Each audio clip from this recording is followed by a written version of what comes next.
3 দিন যাবত হামের উপসর্গ নিয়ে কোনো শিশুর মৃত্যু হয়নি। রাজশাহী মেডিকেল কলেজ হাসপাতাল কর্তৃপক্ষ বলছে যে গত 3 দিন যাবত কোনো মৃত্যু না হলেও নতুন রোগী ভর্তির সংখ্যা বাড়ছে। আজকে সকাল পর্যন্ত রাজশাহী মেডিকেল কলেজ হাসপাতালে 136 জন শিশু হামের উপসর্গ নিয়ে ভর্তি রয়েছে। এর মধ্যে নতুন রোগী রয়েছে 15 জন এবং হাসপাতাল ছেড়েছে প্রায় 13 জন। আমরা যদি বলি রাজশাহী মেডিকেল কলেজ হাসপাতালে এই মৌসুমে মোট 550 জন রোগীর এখন পর্যন্ত চিকিৎসা নিয়েছেন। এর মধ্যে 48 জন শিশুর কিন্তু মৃত্যু হয়েছে। আর রাজশাহী মেডিকেল কলেজ হাসপাতালের পাশাপাশি রাজশাহীর যে বেসরকারি হাসপাতালগুলো রয়েছে এবং যে উপজেলা পর্যায়ের যে হাসপাতাল রয়েছে সেখানেও বেশ উল্লেখযোগ্য সংখ্যক শিশুর মৃত্যু হয়েছে এবং সেখানেও হামের উপসর্গ নিয়ে অনেকেই চিকিৎসাধীন রয়েছে। তো রাজশাহী মেডিকেল কলেজ হাসপাতালে হামের উপসর্গ নিয়ে যারা ভর্তি হচ্ছেন তাদের জন্য আলাদা আইসোলেশন ওয়ার্ড রয়েছে,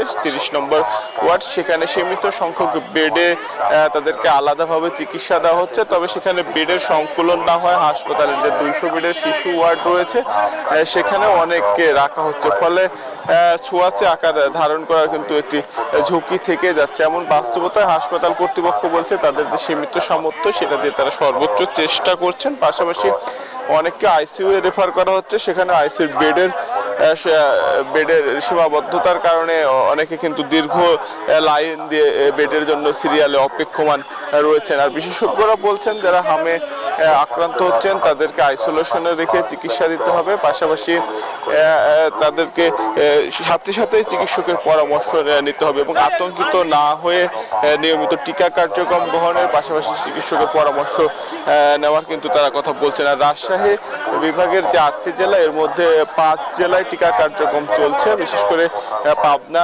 সিরাজগঞ্জ, চাঁপাইনবাবগঞ্জ, নওগাঁ, নাটোর এবং রাজশাহী, বিশেষ করে পাবনা এবং চাঁপাইনবাবগঞ্জে কিন্তু হামের সংক্রমণ সবচেয়ে বেশি। সেসব জেলায় বিশেষভাবে টিকা কার্যক্রম পরিচালিত হচ্ছে। জেলা সিভিল সার্জন অফিস জানিয়েছে যে প্রায় 16টি উপজেলায় এখনো টিকা কার্যক্রম চলছে। এর মধ্যে রাজশাহীর গোদাগাড়ী উপজেলা এবং গোদাগাড়ী পৌরসভা এলাকায় নিয়মিত টিকা কার্যক্রম চলছে বলে কিন্তু জানিয়েছে জেলা সিভিল সার্জন অফিস। এই ছিল রাজশাহী মেডিকেল কলেজ হাসপাতাল থেকে সর্বশেষ। রংপুর থেকে আরো খবর জানাতে যুক্ত হচ্ছেন সহকর্মী মানিক, আমরা যাচ্ছি তার কাছে।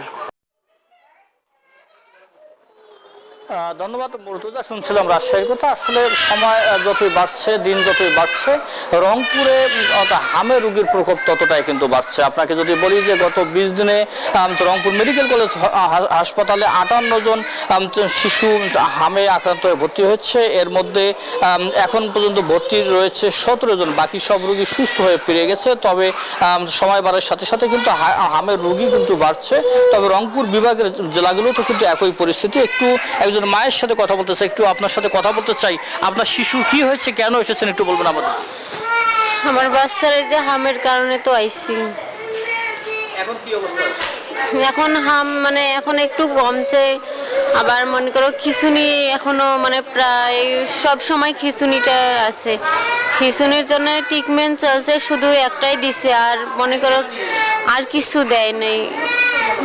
শুনলেন একজন মায়ের কথা, তিনি কিন্তু বলছেন তার সন্তানের অবস্থা। আপনাকে যদি বলি যে রংপুর বিভাগের যে অন্যান্য যে জেলাগুলো রয়েছে সেখানেও কিন্তু হামের রোগী প্রতিনিয়ত বাড়ছে। তবে কথা বলেছি রংপুর মেডিকেল কলেজ হসপিটালের যে আইসোলেশনের একজন চিকিৎসক অর্থাৎ ডক্টর আনোয়ার তানভীর আহমেদ, তিনি আমাদেরকে বলেছেন যে এখন পর্যন্ত রংপুর মেডিকেল কলেজ হাসপাতালে কোনো রোগী মারা যায়নি। তবে সময় বাড়ার সঙ্গে সঙ্গে রোগী কিন্তু প্রতিনিয়ত বাড়ছে। তবে যে প্রকোপ এটি কিন্তু নিয়ন্ত্রণ রয়েছে বলে এই চিকিৎসক জানিয়েছেন। এই ছিল আমার কাছে রংপুর মেডিকেল কলেজ থেকে সর্বশেষ খবর। ফিরছি রংপুরের কাছে।